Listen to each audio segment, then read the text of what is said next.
Do you find it difficult to study? Your motivation is so low that you and your bed are practically best friends. You've tried multiple tips and tricks like Pomodoro technique, rewarding yourself, using brain tricks to get yourself to study, and they all don't work. But what if I told you that the main problem is actually not with your tactics, but with your mindset? And if your mindset is wrong, you can try all of the best tips and hacks and you might still find yourself going back to the same rut. To fix this problem and get you from unmotivated to unstoppable, we need to understand where this problem comes from, and that is what we're going to be doing today.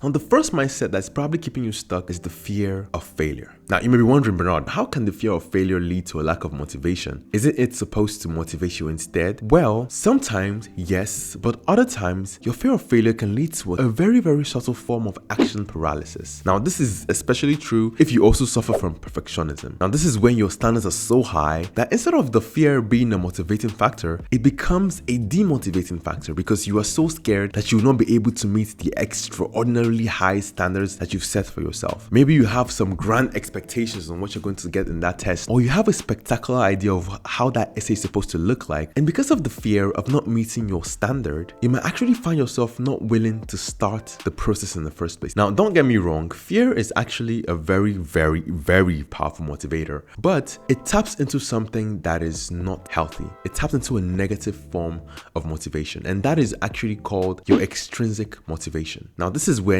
the reason why you're doing something is solely based on external factors. Maybe you want to pass that exam because you don't want to disappoint your parents. Now, extrinsic motivation, although powerful, still can have some negative effects, like in this case, action paralysis. And to solve this problem, you need to look beyond the fear. Now, I'm sure you're probably wondering, Bernard, what do you mean by look beyond the fear? Can I just drop the fear of failure as quick as you can say Jack Robinson and poof, it's gone? Looking beyond the fear is not you being immune to the fear, but rather focusing on something else. And like a really popular quote would say, courage is not the absence of fear, but rather the assessment that something else is more important than it. And that, my dear friend, leads us to something called intrinsic motivation. Now, intrinsic motivation is when you do something because you genuinely want to do it. Now, if you're into Clash of Clans, you would want to play Clash of Clans because you genuinely love to see your town hall and your clan grow. Now, this begs another really important question. How do I develop the intrinsic motivation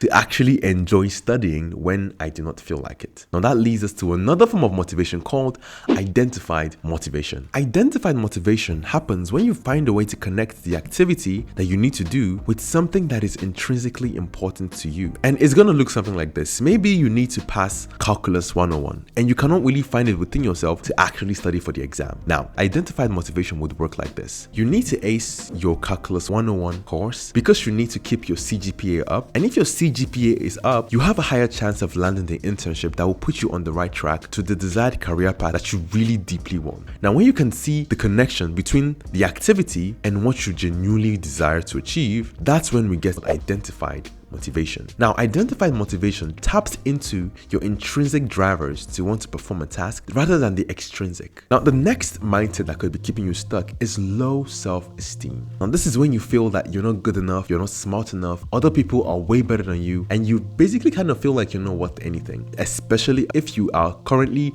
going through a kind of setback academically. Maybe you failed a test. It's at that point in time where your mind begins to play tricks on you. That's when you begin to harbor feelings of not being competent enough. And this leads to something psychologists will call a feeling of low self-efficacy. Now, self-efficacy is the belief in your abilities to perform a particular task. And when you have low self-efficacy, it means you have low self-belief that you are able to accomplish a particular task. And this even further creates a vicious cycle of low self-esteem. And when you have low self-esteem, you would honestly find it way difficult to get yourself to actually take any action to move the needle forward compared to when you are confident in yourself. And personally, I actually know a friend back in medical school. Medical school was hard for everyone. During our first year of medical school, we had a lot of subjects that we needed to cover, like anatomy, organic chemistry, biomedical biophysics, and a lot more. And because of that workload, it was hard on all of us. But on him, because of one setback in one of our classes, I actually saw it firsthand how this actually began to mess with his psychology and motivation. And over a period of time, I began to notice that he would not really participate when we're having classes and stuff. And I literally saw him develop a lack of self-esteem. And this eventually led to a really, really bad downward spiral. If you're currently going through something like that, I just want to tell you that it's not the end.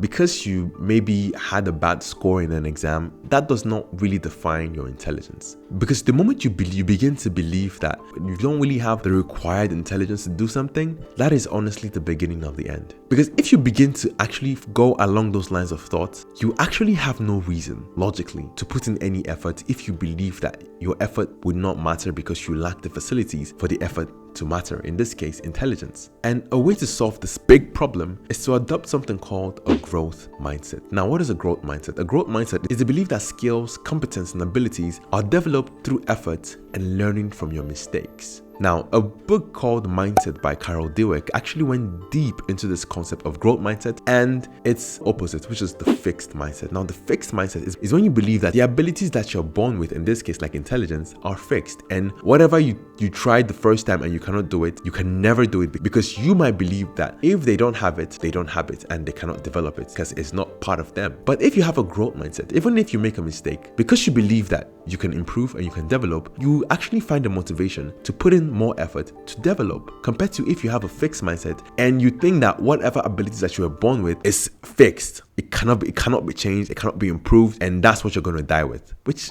honestly is not the best way to go about it. Adopting a growth mindset gives you the resilience to push forward even in the presence of apparent setbacks. Now, the next mindset that might be keeping you stuck is a low internal locus of control. This is the feeling when you feel helpless over the outcomes that happen in your life. Now, it would go along the lines of something like this. Somebody with a low internal locus of control, if they were to have the problem of facing a really difficult professor and the professor is really giving the person a hard time on a particular course, that person would say, oh, the reason why I can never get beyond the C in this course is because the professor is so strict and making life difficult for me. But somebody with a high internal locus of control would say rather, I am unable to get beyond a C because I am not putting in enough effort and I'm not applying the right study strategies to pass the exam. Now, that is the difference.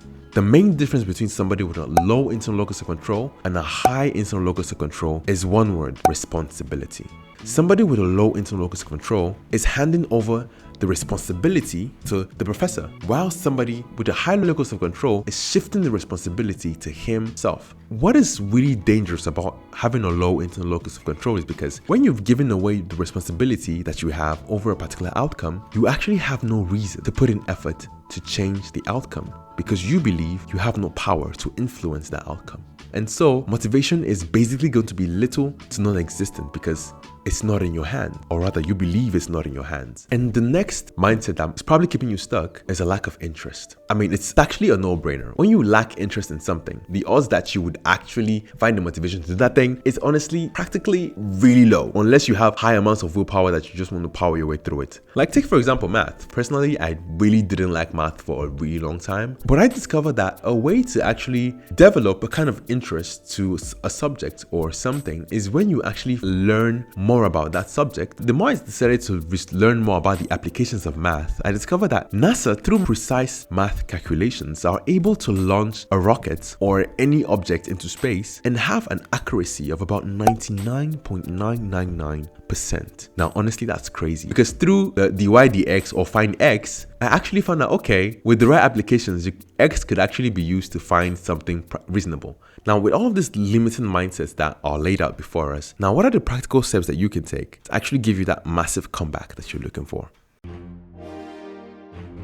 Now, the first is to actually praise the process and not the outcome. Because it's way more important that you focus on the things that you can control and not on the things that you have a limited control over. You cannot control how the lecturer is feeling, maybe causing him to really set some really crazy questions, but you can control how often you study. You can control how long you study. You can control the quality of your study. Now, that is what you can control, and not focusing on the score of your exam. Although granted, actually paying attention to like the scores you get is a good indicator of how well you're doing, but in the long term, focusing on what you are actually doing, the process that you are taking, is way more important than the outcomes that you get, because inevitably it's the process that will lead to the outcome. And when you get the process right, the outcome will inevitably sort itself out. Now, why is focusing on the outcome a bit risky? Now, this is because, take for example, maybe the lecturer was having a good day and he decided to, okay, you know what, I'm gonna give a relatively easy test at this time. And maybe the time he gave the test, you don't really study as hard, and you wrote the test and you passed. Yeah. Now, if you were to focus on the outcome, okay, I passed the test, and not on the process. Maybe you did some really shabby reading and for some reason you're just lucky and you happen to know the things that came out, and you decide, okay, oh, the outcome is all that matters and not the process. Now, if for some reason something changes and maybe the lecturer is having a really bad day, or he had an argument with his wife and he decides to set a test, and your process is really crappy and inefficient, you might be in for a really rude awakening. Now, the next step is to have a plan. Now, this could be, in this case, a study plan. There's a really interesting quote by Brian Tracy which says, "Every minute you spend in planning saves you 10 minutes in execution. This gives you a 1000% return on energy." Planning makes taking action way easier. It actually reduces the occurrence of something called decision fatigue, because you've already planned everything out and you do not really need to think about what steps you need to take. All that is required of you is just to take action. And this actually was something I applied in medical school. For each course, I had a form of study plan. So anytime I studied, I knew the things that I needed to tackle for each study session. And all that was required of me was just to put my ass on the chair and read. I do not really need to think about, okay, maybe I need to study about the Krebs cycle, or I need to study about glycolysis, which then leads us to the next one, which is create a network. Now, in this case, creating a network would mean something like having a study group. Honestly, there's a really popular saying that says, if you walk alone, you will go fast, but if you walk together, you will go far. Academic life is actually a marathon and not a sprint. When you actually have close friends that have similar values as yours, you are more likely to actually encourage one another to actually do more, to strive more, than if you were doing it alone. And like they say, no man is an island. There are some things that you probably will not understand compared to your counterparts, and there are also some things that you will understand better than your counterparts. And what I've noticed is that the highest amount of progress is gotten collectively and usually not individually. Or maybe you happen to be one of the few that prefers to study alone. But most times I've noticed that you get the highest return on time investment when you have a network of people with shared values striving for a similar goal. Now, the next step is to fix your environment. Now, this is because your environment can either make you or break you. Constantly surrounding yourself with distractions from your phone, from your computer, or even from people around you could actually significantly affect your motivation to study. I discovered something recently that I found really insightful, and I think you might find it insightful too, which is the concept of distraction. Now, most times when you think about the word distraction and you are asked what you think the opposite is, most people would say focus or attention. But the reality of the fact is that the opposite of distraction is actually traction. Now, traction is making progress on your goals, and a distraction, or having an environment that has a lot of distractions, is an environment that has a lot of things that slows you down from making progress in what is important to you. And personally, what that way of thinking about distractions helped me to do is that it basically changed my perception of what I see distractions to be. Distractions might actually mean more than what you think. It might actually mean more than even just your phone or something.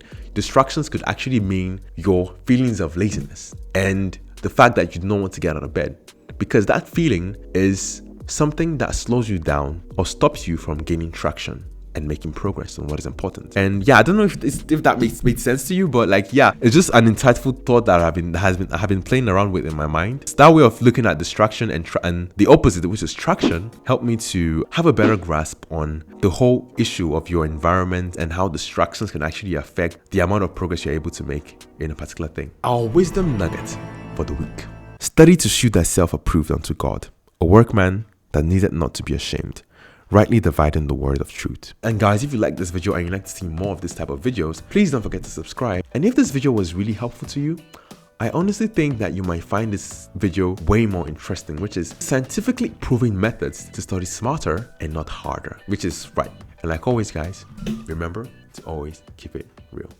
Bye, guys.